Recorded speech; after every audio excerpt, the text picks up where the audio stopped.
Hello students, तो गे 2021 statistics के paper में आपका जो एक और क्वेश्चन आया था उसको आज हम डिस्कस करेंगे।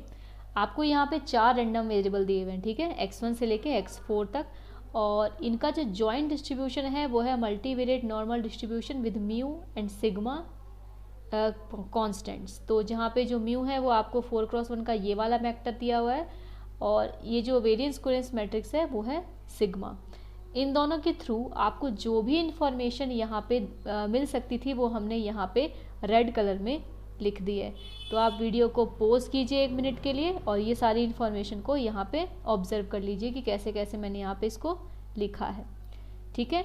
सेकेंड चीज़, हमको यहाँ पे क्या काम आएगा, ये जो आपको यहाँ लीनियर कॉम्बिनेशन दिख रहे हैं इन सब का हमको डिस्ट्रीब्यूशन यहाँ पे फाइंड करना पड़ेगा, तभी जाके हम इन ऑप्शंस हैं इनको चेक कर पाएंगे। तो उसके लिए आप क्या करें, ये वाला जो फॉर्मूला है, ठीक है, इस फॉर्मूला को एक बार देखें आराम से वीडियो को पॉज करके, और उसी के अकॉर्डिंग हमने यहाँ पे लीनियर कॉम्बिनेशंस जो यहाँ पे दिए हुए हैं उनके नॉर्मल डिस्ट्रीब्यूशंस को फाइंड किया है। इसको मैं ज़्यादा एक्सप्लेन नहीं कर रही हूँ क्योंकि ये एकदम बेसिक लेवल चीज़ें हैं, तो आप फॉर्मूला के थ्रू इन सब चीज़ों को समझ सकते हैं। हमको बेसिकली देखना है कि इस क्वेश्चन में हमसे पूछा क्या जा रहा है, ठीक है, इन ऑप्शंस को हमको चेक करना है। सबसे पहले देखिए आपसे पूछा जा रहा है कि चलो पहले 3 और 4th ऑप्शन की बात करते हैं, ठीक है, जो हम एकदम ऑब्जर्वेशन से देख सकते हैं। तो सबसे पहले आप देखिए कि काई स्क्वायर डिस्ट्रीब्यूशन को फॉलो करने के लिए हमारे पास क्या होना चाहिए। तो अगर सबसे सिंपल लैंग्वेज में अब हम कहें तो अगर आपके पास Z1 से लेके Zn तक आपके पास IID रैंडम वेरिएबल हैं जो नॉर्मल 0-1 डिस्ट्रीब्यूटेड हैं, तो summation i1 to n zi square जो है वो आपका काई स्क्वायर एन डिस्ट्रीब्यूशन को फॉलो करता है। ये सबसे सिंपल डेफिनेशन है आपके chi square with n degrees of freedom distribution की। तो इस डेफिनेशन के थ्रू ज़रा आप इसको चेक कीजिए, ऑप्शंस को, ऑप्शन नंबर 3 और 4th को। सबसे पहली कंडीशन हमको क्या चाहिए होती है कि जो स्क्वायर के अंदर में आपका जो स्टैटिस्टिक है वो इंडिपेंडेंट होना चाहिए। ये सारे के सारे ZI जो थे वो इंडिपेंडेंट थे, ठीक है। अब यहाँ पे आप देखिए क्या ये यहाँ पे पहली बात तो ZI बन तो जाएंगे, बनने में कोई प्रॉब्लम नहीं है क्योंकि x1 प्लस x3 -1 नॉर्मल 0-3 को फॉलो कर रहा है और x2 प्लस x4 -1 भी नॉर्मल 0-3 को फॉलो कर रहा है। तो यहाँ पे ये भी आपका नॉर्मल 0-3 वेक्टर है, और यहाँ सॉरी वेक्टर नहीं रैंडम वेरिएबल है, यहाँ पे भी ये भी नॉर्मल 0-3 रैंडम वेरिएबल है, ठीक। तो स्टैंडर्ड नॉर्मल वेरिएट बनाने के लिए इनको क्या करना पड़ेगा, ये 3 को जब आप इसके अंडर में लेके जाओगे तो ऐसे लिख सकते हैं x1 प्लस x3 -1 अपॉन √3 का होल स्क्वायर। तो ये अपने आप में ही क्या बन गया, ये अपने आप में ही बन गया standard normal variate. Similar way में ये भी स्टैंडर्ड नॉर्मल वेरिएट बन जाएगा जब 3 को अंदर लेके जाएंगे। बट प्रॉब्लम ये है कि क्या ये इंडिपेंडेंट थे, तो आप आराम से देख सकते हो सिंस आपके x1 और x2 का जो कोवेरियंस है, ठीक है, वो यहाँ पे 0.2 है, ये 0 नहीं है, तो ये इंडिपेंडेंट नहीं होंगे। इन जनरल ये ट्रू नहीं होता है कि कोवेरियंस अगर आप कोवेरियंस 0 नहीं है तब तो आपका जो इंडिपेंडेंस है वो ट्रू, इंडिपेंडेंस नहीं होने का जो प्रूफ है वो ट्रू होता है, ठीक है। मतलब अगर आपका कोवेरियंस 0 नहीं है तो ये इम्प्लाई करेगा कि जो इंडिपेंडेंस है वो नहीं होगी, ठीक है। तो अगर आपका कोवेरियंस ऑफ x1 x2 0.2 है, 0 नहीं है, तो मतलब x1 x2 यहाँ पे इंडिपेंडेंट भी नहीं है। इसी तरीके से x3 और x4 भी इंडिपेंडेंट नहीं है, तो इनसे बनने वाली जो स्टैटिस्टिक होगी वो भी आपस में इंडिपेंडेंट नहीं होगी। तो जब इंडिपेंडेंट ही नहीं है तो फिर आप कैसे काई स्क्वायर को फॉर्म कर सकते हो। तो इसका मतलब आपका जो ऑप्शन नंबर 3 है वो तो गलत है, आपको तो ट्रू देखने थे इनमें से। इसके अलावा जब हम 4th ऑप्शन की तरफ बढ़ते हैं तो आपका जो x1 प्लस x2 है, यहाँ देखो x1 प्लस x2 है वो फॉलो कर रहा है नॉर्मल 1 3.4 को, और x3 प्लस x4 माइनस 1 है वो 0 3.4 को फॉलो कर रहा है। तो यहाँ पे तो ये है आपका नॉर्मल 1 3.4 और यहाँ पर है नॉर्मल 0 3.4। 3.4 मतलब यही हो गया आपका 17/5। ठीक है, तो यहाँ पे हमको सबसे पहले माइनस क्या करना पड़ता है, इसको स्टैंडर्ड नॉर्मल वेरिएट बनाने के लिए यहाँ पे इसके मीन को तो माइनस होना चाहिए था। जैसे यहाँ पे x3 प्लस x4 माइनस 1, इसका मीन 0 है, तो माइनस 0 करके अपॉन में इसका जो स्टैंडर्ड डेविएशन है 17/5 √17/5 का होल स्क्वायर करेंगे तो ये तो बन जाएगा स्टैंडर्ड नॉर्मल वेरिएट। पर यहाँ दिक्कत हो रही है, यहाँ पे -1 ही नहीं आ रहा है, तो फिर यहाँ पे आप इस यहाँ स्टैंडर्ड नॉर्मल वेरिएट को फॉर्म नहीं कर सकते, तो ये काई स्क्वायर डिस्ट्रीब्यूशन नहीं बन सकता। हालांकि x1 प्लस x2 इंडिपेंडेंट है x3 प्लस x4 से, क्योंकि यहाँ पे x1 x3 या फिर x1 x4 या फिर x2 x3 या x2 x4 के कोवेरिएंसेस 0 हैं। और ध्यान रखिएगा मल्टीवेरिएट नॉर्मल के केस में कोवेरिएंस 0 होने का मतलब भी इंडिपेंडेंट होता है, अदर नॉर्मली इन जनरल ये रिजल्ट ट्रू नहीं होता है। तो इसका मतलब ये वाला जो ऑप्शन है ये भी आपका रॉन्ग है, ये वाला ऑप्शन भी आपका। अब आप नेक्स्ट ऑप्शन की तरफ बढ़ते हैं। तो सबसे पहले हम देखते हैं सबसे सिंपल ये वाला ऑप्शन देख लेते हैं। ठीक है, एक बात हमेशा ध्यान रखिए कि स्टैंडर्ड नॉर्मल वेरिएट के रेशो का डिस्ट्रीब्यूशन क्या होता है, केवल उसी रिजल्ट के थ्रू आप इन दोनों ऑप्शंस को सॉल्व कर सकते हैं। तो पहले मैं इन दोनों को लिख लूँ। अब ऑप्शन नंबर 2 के अंदर ये जो दो लीनियर कॉम्बिनेशन थे ये आपके काम आ रहे थे। ठीक है, इनका जो डिस्ट्रीब्यूशन है वो भी हमने यहाँ पे निकाला हुआ था। वो था आपके पास नॉर्मल 0 6.8, दोनों का ही जो डिस्ट्रीब्यूशन है वो है, ये भी नॉर्मल 0 6.8 से डिस्ट्रीब्यूटेड है और ये भी नॉर्मल 0 6.8 से डिस्ट्रीब्यूटेड है। ठीक है, तो यहाँ पे अगर हम इस तरीके से स्टैटिस्टिक को फॉर्म करें कि मान लीजिए इसको मैंने मान लिया u, इसको मैंने मान लिया v, तो u माइनस 0 अपॉन √6.8 और v माइनस 0 अपॉन √6.8, तो ये तो आराम से u अपॉन v ही आ गए। और u अपॉन v का क्या मतलब है, just x1 plus x2 plus x3 plus x4 minus 2, और ये वाला आपका x1 plus x2 minus x3 minus x4, यही आएगा ना। और ये चीज़ कहाँ पर है, हमारे ऑप्शन नंबर 2 के मॉड्यूलस के अंदर है। ठीक है, तो इतना तो आपको पता चल गया। अब इतना भी आपको पता है कि ये जो है ये है आपका स्टैंडर्ड नॉर्मल वेरिएट, आपको यही पता है कि ये है आपका स्टैंडर्ड नॉर्मल वेरिएट, और इन दोनों का जो रेशो का डिस्ट्रीब्यूशन होता है वो आपका होता है स्टैंडर्ड कॉशी डिस्ट्रीब्यूशन। ठीक है, standard Cauchy distribution with 0 1 constants. अच्छा, स्टैंडर्ड कॉशी डिस्ट्रीब्यूशन की जो अगर मान लीजिए x आपका स्टैंडर्ड कॉशी डिस्ट्रीब्यूशन को फॉलो करता है तो f ऑफ x जो होता है PDF वो होता है 1/π 1 plus x square where x is belonging to r -∞ to ∞। ठीक है, तो आपको ये भी पता है कि आपके इस रैंडम वेरिएबल, मतलब इसको आपने यहाँ पे x ही मान लो, क्योंकि स्टैंडर्ड कॉशी को ही कर रहा है तो मान लिया कि पूरा का पूरा x ही था।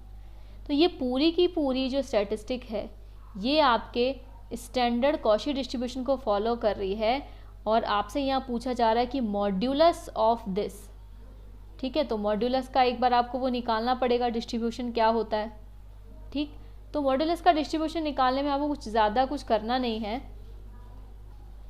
मॉड्यूलस के डिस्ट्रीब्यूशन के लिए आप क्या करें, यहाँ पे लिखते हैं y equals to mod of x। ठीक है, और g ऑफ y मान लीजिए इस y का CDF है। ठीक, तो CDF है तो आपको कैसे लिखोगे, probability mod x is less than equals to y, and then यहाँ आ जाएगा प्रोबेबिलिटी माइनस y। ठीक है, और इसको आप लिख सकते हो f of this x y minus f of x this minus y. तो अगर आपको इस y का PDF निकालना हो तो इसका आपको डिफ्रेंशिएशन करना पड़ेगा y की रेस्पेक्ट में, तो आ जाएगा small f y minus plus small f minus y. ठीक, जहाँ पे f क्या है, f है आपका ये वाला PDF जो स्टैंडर्ड कॉशी का था। तो यहाँ पे जब आप x की जगह y रखें ना एक बार, और एक बार x की जगह माइनस वाई रख देना, तो दोनों टाइम यहाँ पे तो x स्क्वायर है तो हमेशा y स्क्वायर ही रहेगा। तो आ जाएगा 2/1 प्लस वाई स्क्वायर, वेयर अब जो x है वो मॉड्यूलस x है, तो वो बिलोंग केवल कहाँ से कहाँ तक करेगा, 0 से इन्फिनिटी तक बिलोंग करेगा। तो आपके पास y का भी डिस्ट्रीब्यूशन आ गया। तो अब आपको इतनी बात पता चल गई कि हम सेकंड ऑप्शन को लिख सकते हैं। मैं यहाँ पहले लिख ही देती हूँ।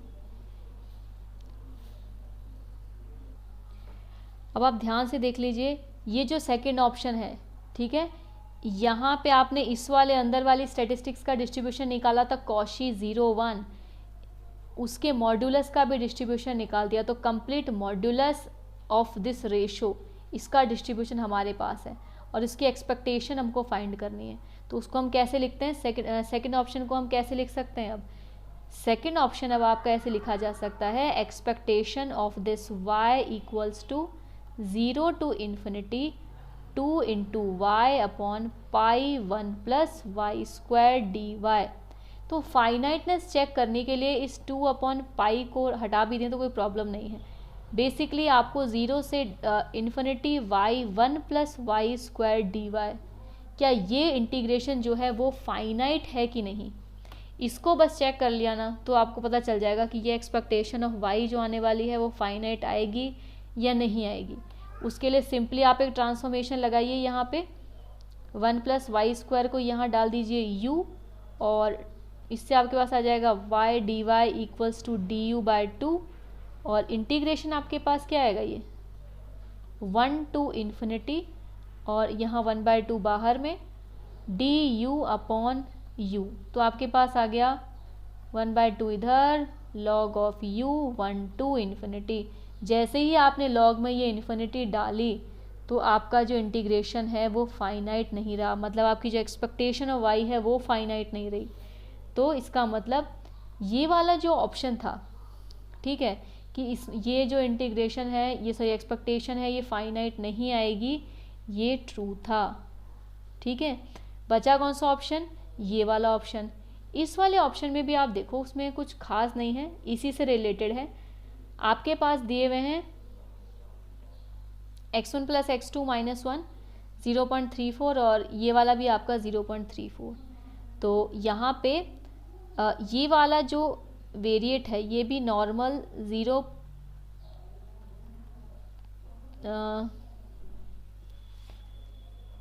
मैं गलत बोल रही थी, 0 3.4 और यहाँ पे भी नॉर्मल 0 3.4। ठीक है, इस तरीके से आपको यहाँ पे दिया रहेगा। तो वही आपने स्टैंडर्ड डेविएशन से न्यूमरेटर में और डिनोमिनेटर में डिवाइड कर देना है। तो आपके पास ऊपर आपके पास स्टैंडर्ड नॉर्मल वेरिएट बन जाएगा, नीचे भी स्टैंडर्ड नॉर्मल वेरिएट बन जाएगा। तो सेम अंदर वाली जो स्टैटिस्टिक्स है उसका जो डिस्ट्रीब्यूशन आएगा वो कॉशी आएगा। ठीक है, कॉशी आएगा। तो उसके मॉड्यूलस का जो डिस्ट्रीब्यूशन है वो भी आपको पता है, तो इसका भी डिस्ट्रीब्यूशन आपको पता है। ये आपका स्टैंडर्ड कॉशी था, इसके मॉड्यूलस का भी डिस्ट्रीब्यूशन आपको पता था। तो आपको ये जो फर्स्ट ऑप्शन है ये कुछ ऐसा बन जाएगा, expectation of root of y. एक और बात आपको यहाँ पे नोटिस करनी है कि जब हम कहते हैं कि x अपॉन वाई ये स्टैंडर्ड कॉशी को फॉलो करते हैं, तो उसमें पहले हम ये अज्यूम करते हैं कि जो x और y है वो दोनों के दोनों आपस में इंडिपेंडेंट होने चाहिए। तो इसका मतलब ये वाली जो स्टैटिस्टिक है वो नीचे वाले से इंडिपेंडेंट रहनी चाहिए।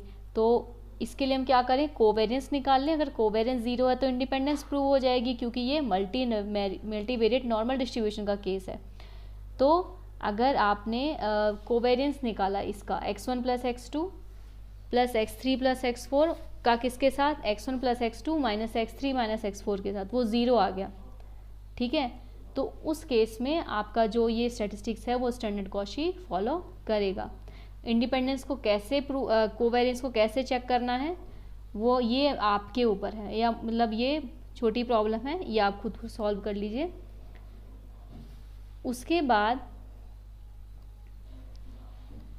फर्स्ट स्लाइड में भी जो आपका ये वाला पार्ट है x1 प्लस x2 माइनस 1, वो x3 प्लस x4 माइनस 1 से इंडिपेंडेंट रहना चाहिए। इसमें -1 का कोई रोल नहीं है, डायरेक्टली आप चेक कर सकते हो कि x1 plus x2 x3 plus x4 से इंडिपेंडेंट है, क्योंकि इनके कोवेरिएंस से 0 हैं आपस में।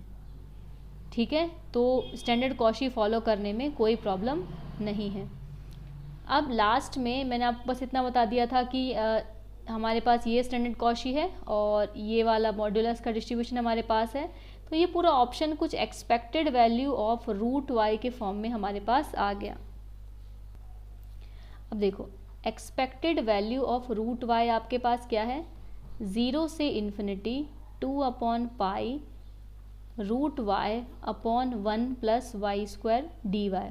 अब ये इंटीग्रेशन फाइनाइट है कि नहीं, इसके लिए आप क्या करें, तो सिंपली इसकी फाइनाइटनेस से 2/पाई का कोई रोल नहीं है। ठीक है, अगर ये इतना सा इंटीग्रेशन, ठीक है, इतना सा integration 0 to infinity root Y upon 1 plus Y square finite हुआ ना, तो फिर मतलब expected value of root y भी फाइनाइट होगी। अब इस इंटीग्रेशन को बाय सब्सटीट्यूशन करने में तो ये बहुत लंबा जाएगा। ठीक है, तो आप क्या कर सकते हैं, इसमें आप म्यू टेस्ट लगा सकते हैं, mu test of improper integral, कि क्या ये जो इंटीग्रेशन है ये कन्वर्जेंट है या ये इंटीग्रेशन डाइवर्जेंट है। ठीक, तो उसके लिए म्यू टेस्ट आपसे क्या कहता है कि ये फंक्शन अगर 0 टू इन्फिनिटी में बाउंडेड है, वैसे ये a से इन्फिनिटी वहाँ बोलते हैं पर आपके पास a 0 है, अगर ये फंक्शन, ठीक है, 1 मिनट, म्यू टेस्ट लगाने के लिए पहली कंडीशन होती है कि आपका जो ये फंक्शन है सबसे पहले तो ये बाउंडेड होना चाहिए 0 टू इन्फिनिटी में, तो ये बाउंडेड है, बाउंडेडनेस की प्रॉब्लम नहीं है, क्योंकि आपको पता है रूट वाई जो होता है वो वाई से तो छोटा ही होगा, और रूट वाई स्क्वायर से भी छोटा होगा, और root y 1 plus Y square से भी छोटा होगा, तो root y is less than 1, और इसकी वैल्यू 0 से ऊपर तो जा ही नहीं सकती, 0 से नीचे मतलब माइनस में तो जाएगी नहीं, तो ये बाउंडेड फंक्शन तो है। और इस 0 टू इन्फिनिटी के हर एक सबसेट पे, हर एक फाइनाइट सबसेट पे, मतलब फाइनाइट सबसेट से मतलब है जहाँ ये एंड लिमिट जो है वो इन्फिनिटी ना हो, उस पर ये इंटीग्रेबल भी होना चाहिए। तो आप कोई भी लिमिट लगा के कोई भी यहाँ पे कांस्टेंट वैल्यू लेके देख सकते हैं, तब इस फंक्शन का इंटीग्रेशन, सॉरी, जो एक constant value of this integration आपको मिल जाएगी। ठीक, लेकिन इन्फिनिटी है तो इसलिए हमको प्रॉब्लम है, इसलिए हमको म्यू टेस्ट लगाना पड़ेगा। तो म्यू टेस्ट क्या कहता है, limit x tends to infinity, या फिर अभी यहाँ पे y है तो limit y tends to infinity, अगर ऐसा कोई म्यू एग्जिस्ट करता है कि y raise to power mu this function को रख दो यहाँ पे root y 1 plus Y square, ये जो लिमिट है वो कोई कांस्टेंट वैल्यू आपको दे दे। ठीक है, ये आपको एक कांस्टेंट वैल्यू दे दे, और अगर आपका जो म्यू है वो ग्रेटर देन 1 हो, तो आपका जो इंटीग्रेशन है वो कन्वर्जेंट इंटीग्रेशन होता है, तब वो फाइनाइट इंटीग्रेशन होता है। ठीक है ना,